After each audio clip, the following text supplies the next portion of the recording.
Ես ճամփորդում էի Մարոկոյով եւ գիտեք ինչ տեսա։ Գեղեցիկ բնություն, արև, պտղաբեր հող, տարբեր համերի պտուղներ, ժողովուրդը ջերմ, սրտանց, սրտաբաց, հյուրասեր։ Բայց գիտեք ես ինչ նկատեցի։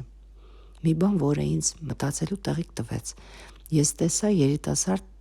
մարդկանց, տղաների, աղջիկների, կանանց, տղամարդկանց, ովքեր վաղ տարիքում կորցրել էին իրենց ատամները։ Եվ ոչ միայն կորցրել էին, այլ դրանք փչացած էին, սևացած, անխնամ։ Ու գիտեք ես ինչ հասկացա,